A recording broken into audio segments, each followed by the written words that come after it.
The military teaches you how to march, teaches how to follow orders, trains you to operate million-dollar, billion-dollar equipment, teaches you how to roll your socks, teaches you how to roll your t-shirts, teaches you everything that you need to know about how to be an operating member of the military, depending on your service. But the one thing they don't teach you, they teach you a 9-line, but they do not teach you how to ask for help on your own. And that is something that I've thought about and been putting together for a long time. It all came together watching a TV show, though, SEAL Team. And ironically, that show has made me want to go back in the military. It's kind of a Hollywood show, but there's a lot of brotherhood aspect to it that makes me yearn for the old days. So that was a quote by a physiologist in the show in season 3, and it's one of the things that she said. They teach you guys how to be a tier 1 operator and do this and that, but they don't teach you how to ask for help for yourself.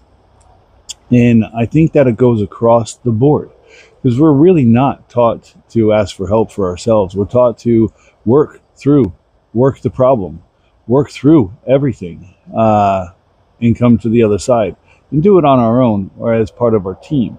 However, those problems don't involve what's going on up here or in our body. We end up working the problem that is the mission that we have. Mission first. And the saying is supposed to be mission first, soldiers always, at least in the Army. And I'm sure it could be said for the same thing for the Air Force, Navy, and Marine Corps. But we don't do that. We're doing better at it, but we're still not where we need to be. We still have a whole class of veteran out there that we're told to suck it up and drive on.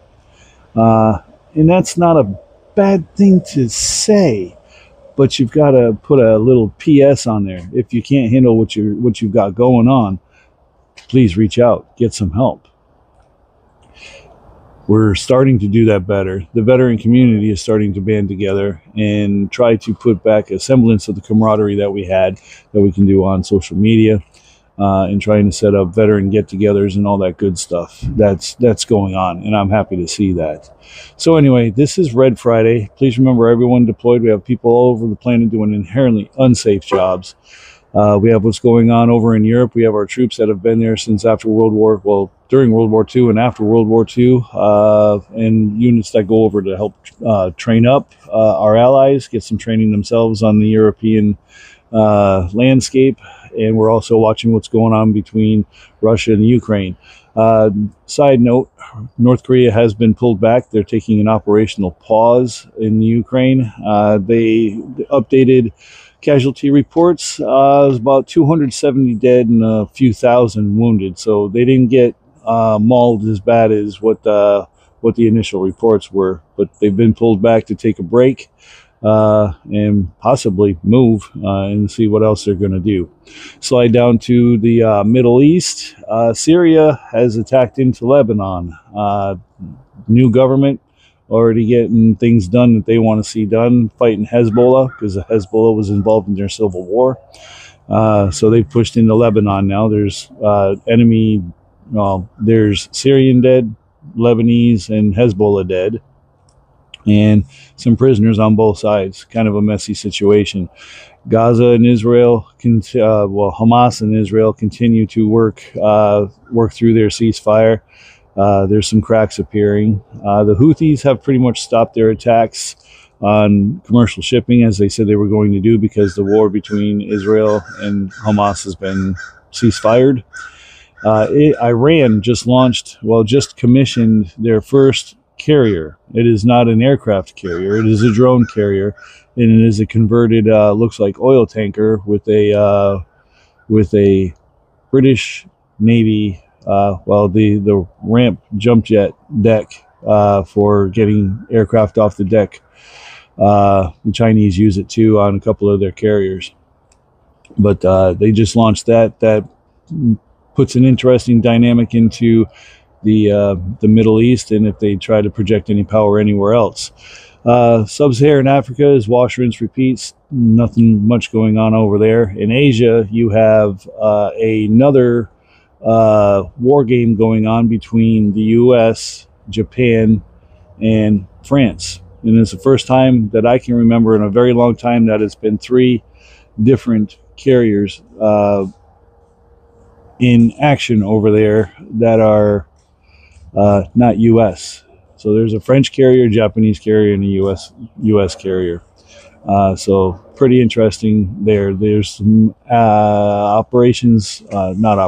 training going on down in Indonesia, Malaysia area as well, between navies. Singapore's now doing patrols of their harbor with USVs, which are drone ships. I'm wondering how long till there's a collision there, because I'm not sure the technology's quite there yet. Back in the U.S., update on the plane crash. It looks like the Black Hawk was 100 feet above where it should be, and the plane was right where it was supposed to be, and it looks like the crew of the helicopter was looking at the other plane that was taking off, not at the CRJ that was coming in for a landing. I will say this now. I believe it is the Black Hawk's fault for being above maximum in that corridor, and I also think it is air traffic control for being excuse me, vague in what they were saying about do you see that plane? There's a lot of planes in the DCA airspace. Good morning, Joe. How are you? Say hi. Good. Hi. All right, I'm almost done. Go get ready. Love you. Love you too. All right, so yeah, the that's just a tragic, and I guess the FAA has said that they're going to go get ready for school. They said they're going to reroute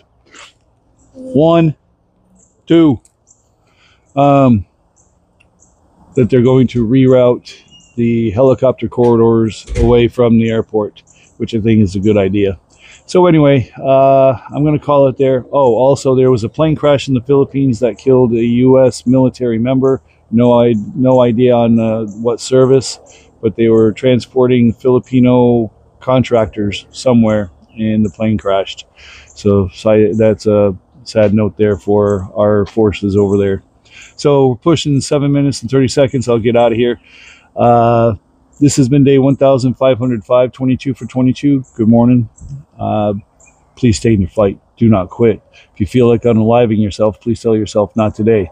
And tell yourself that as often as you need to make sure you make it through today and on to tomorrow. And that is because you have survived 100% of your worst days thus far. So please keep you and that streak alive. You've got this. You can do this. And we'll see you here on Monday for day 1506. I'm glad to be here. I'm glad to be back. And we'll see you then. Love y'all. Have a good day. Tough out.